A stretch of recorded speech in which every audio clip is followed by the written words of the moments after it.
ibsaan amalli isaa tasgabbaa haadha dhuguma dubbatee jira waan inni nama kabajuuf illee firraa dubbatee jira takkitti ibsaan maali beeyta akka asir aanoo leefatti asirra beetus kii jaartirraa hin banne inuma obsee agammatti inni maal gochuu qaba amma bayaan gadalii galchuu qaba baleessoo mana hidhaa hararii san jechuudha.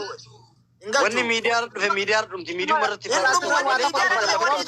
Itoophiyaan dhagaye Itoophiyaan seera baasanii jiran dhagaye ibsi warra seera baasanii jiran tiktookii irratti namni waa arrabsi waggaa sadi moo maal akka hidhamu seera baasanii jiran kun ammoo ibsaa ragaa gahaatti qaba waan ta'eef seera sannaa siimaa dhaggeeffatu namni oloora 5,000 ol qabu arraba kan taane nama arrabse haadha nama arrabse nama san kallattii maqaadee arrabse taanaan hidhaa waggaa 3 fi qarshii 100 takka namni oloora 5,000 ol qabu murtaa'ee keeyyata keessa manni marii itti murteessee jira wallahi lazim amma kaastaa'ee soddaa kenna jedhu soddaan sun eeysa ta'e ibsaan abbaa jaallaa ati rakkoodhama amma bayaan irraa qabda maaliif jedhi atillee sira gadhee jira waan ta'eef dhagay bayaan dubbisirraa dubban dhagay fadhaa isinitti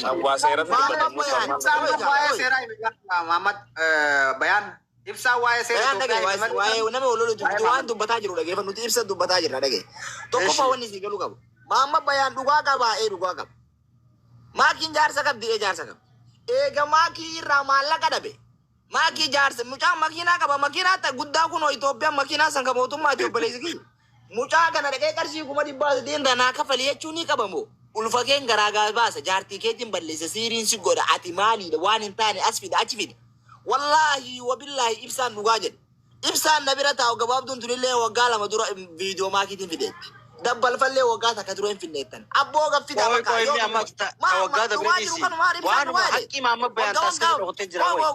waggaan isin ka ramadaanni dhufurraa yoo iddi dhufurraa waggaa maalii maakii finna keettan kana fida nuti lubbuun itti dheeressin abboleeyyan kiyya humaan jiran hin finnaettan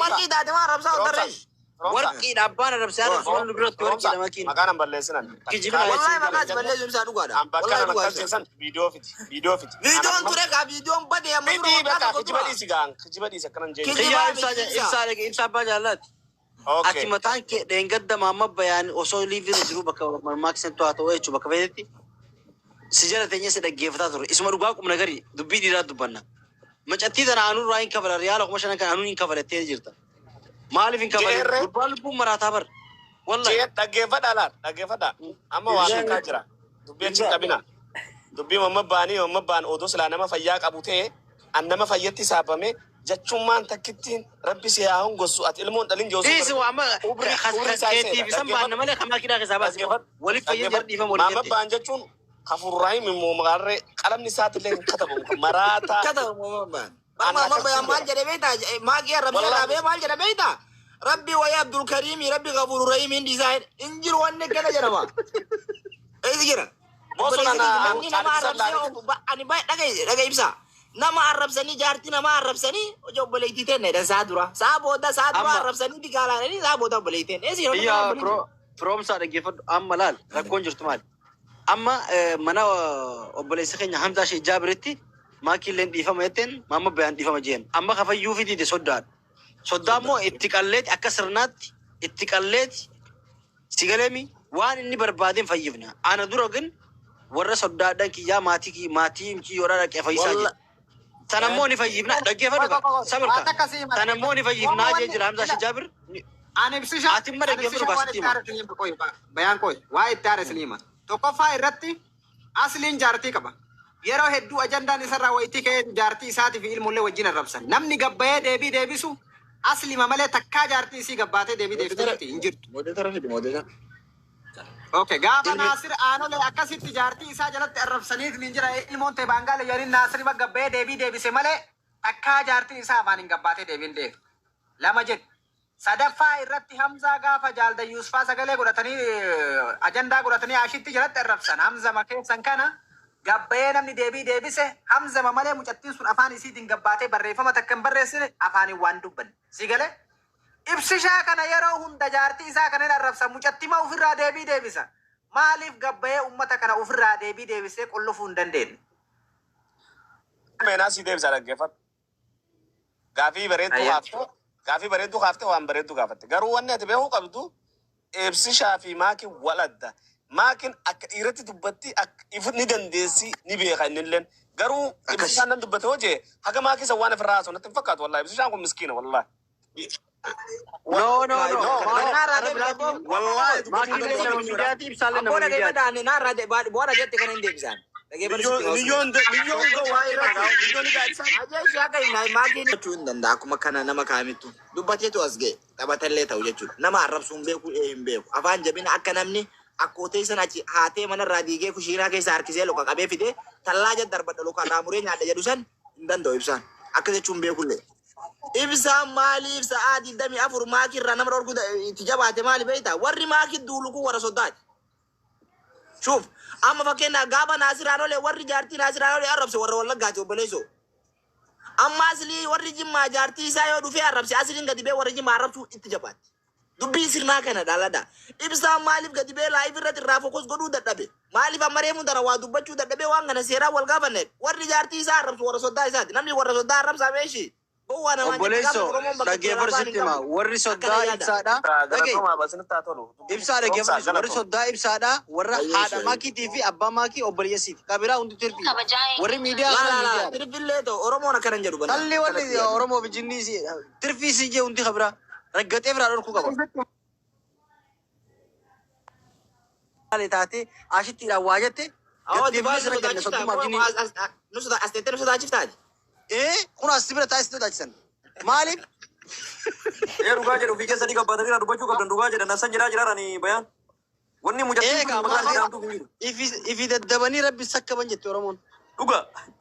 Akkas taananii nuti gabbaanee isinitti aduu nuree amma mucattii ta'e irratti dhugaa Borurraa hin dhufna. Borurraa hin dhufna. Soddaan ibsaa haadha maakiitii fi abbaa maakii obboleeyyan isiiti malee kan biraa hundi tirfi. Ushaasha hunda soddaa dhattanii isin tindhiisina. Irraa dhokkataa jaartii sirra. Bayaan dhageeffadha bakka kanatti. Kan wallole maakii fi Muhammad Bayaani. Ooya malee bayaan kaati deemtuuf ijoollee mooloo eegee waraana deebistuuf immoo maal haasaa jiru.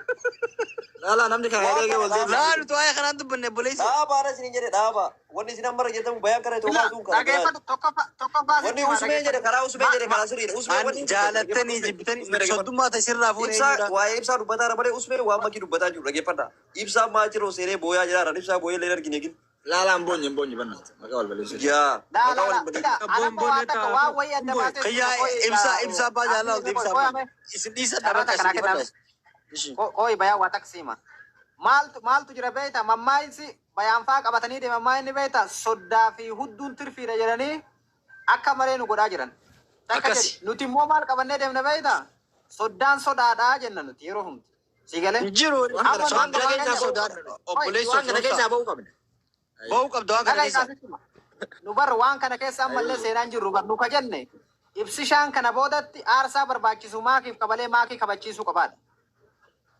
Lubbuu isaa maa ittiin baane tanarratti irraa dhaabatu yoo har'a dhaqee Muhammad Bayaaninni tarkaanfii tokko irra fudhate achi boodatti maakii kana booda namni ol bahee maqaa isii kaasu hin jiru. Yoo garuu Muhammad Bayaan jechaa gana ga'u kana itti fayyadamee biyya keessa taa'ee ibsishaan osoo biyya keessa jiru qama'eetumaan jimaa isaa olii gad deemee shankoora dheedee Awurooppaatti deemee deebi'e. Kun isillee wanni dhiira jetteetiin hin jala bultuuf hin jiru. Nullee immoo kana boodatti abbaan Jalaa baatee keessa kana dubbisuu qabdi. Amma dubbii rogaa dubbanne bayaan goye qalladaa jirtaan. Amma asirra maali beekta akka namummaati fi akka dhiira yoo dubbanne wanni usumeen jedhu kun dhugaadha. Ibsaani asirra taa'ee nama arrabsee nama deebisuudhaaf ani akkasillee barbaadu wanni sun naanillee malu jedhee jira miti bakka kalaas taakeedin maal gochuu qaba asii deemee Muhammad Bayaan seeraan qillixoo darbuu qaba warra seera biyya sanii woy qillixoo wallaahi wabillahi abbaa bada isiisa eegasi ammallee maal godhuu qaba beektaa usme warra seera biyya saniitti wal baruu qaba baleesoo jimaa itti bitee qamaasisee buna itti darbee luka keessaa darbee jara sanii warra seera abboo jaartitti yoo tuqamtan isinidda walaanaa fuusisa ani nama arrabsuun barbaadu. Walii galanii miti ganaan Muhammad Bayaan irra qadiyyaan waggaa 3 yoo murtaa'e kan itti deebi'e irratti illee waggaa 3 yoo murtaa'e jaartiin ibsaa nagaanteetti. Alaas kuni ta'uu qaba ibsallee godhuu qaba nuti ibsaa kana kanaan bira dhaabbanne jaartii isaa karaa seeraatiin qabee hidhadhu Maamma bayaan jimaa boqoo keessaa qabee fuudhee mana hidhaa geessu qabu. Shakkii takka malee. Kalaas. Yaara dubbatu. Ishi eega kana jette dhaggeeffadha. Koy bayaan. Tokkoffaa irratti ibsishaan osoo oolee hin bulin waan sa'a 24 hin geenye keessatti seeran haa ta'u karaa barbaaden haa ta'u yoo tarkaanfii irra fudhachuu hin dandeenye guutumaan guututti ani sa'a 24 kennee jira. Sa'a 24 keessatti yoo waan agarre wallaahi ibsishaa qixarii irratti lakkaa'u hallaqa waan dhumate. Abadan. Laayibii kanan barbaadu ture ani garee anamma fakkeenyaaf maafiyaa dhami osoo ibsishaan hin danda'u jedhee tarkaanfii fudhadhu naan jedhe asirraa biyyatti tarkaanfii fudha.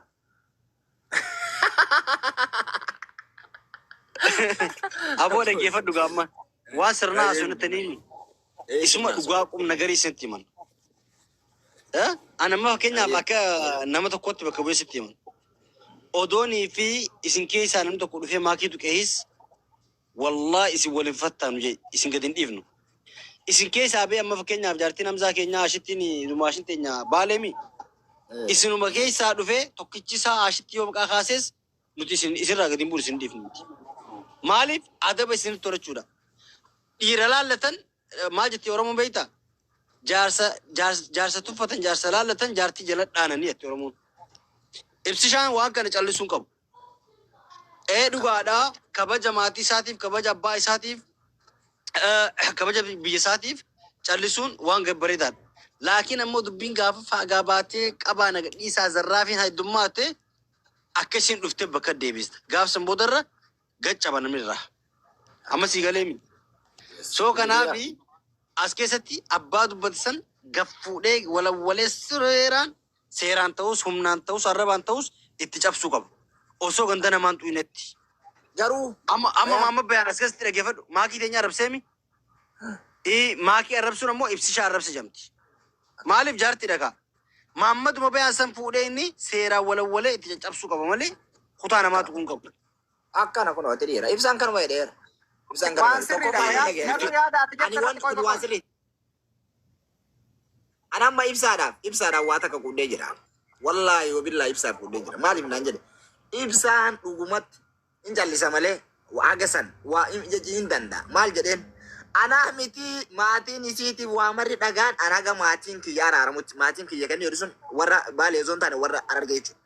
Aga ati maatii kiyya fayyiftutti ani hin fayyu kajaartii kiyyaaf keetii seeraan si gaafadha dee. Wallaahi wabillahi maatii kun dhiirummaan dubbii dhiiraati. Maatii achi yoo jala yoo jiraate wallaahi dhugumatti irraa gammadan. Gizeen qalbiidhaa kun amma dubbii sirnaa jamti. Dubbii dhiirti dubbii sirnaati. Bidira dubbatu. Ani mucaan waa ol seenaa foonaan illaa jedhaa jedhee yaadeyyuu. Mucaan akka nuti yaadnee miti nuu olitti yaadee.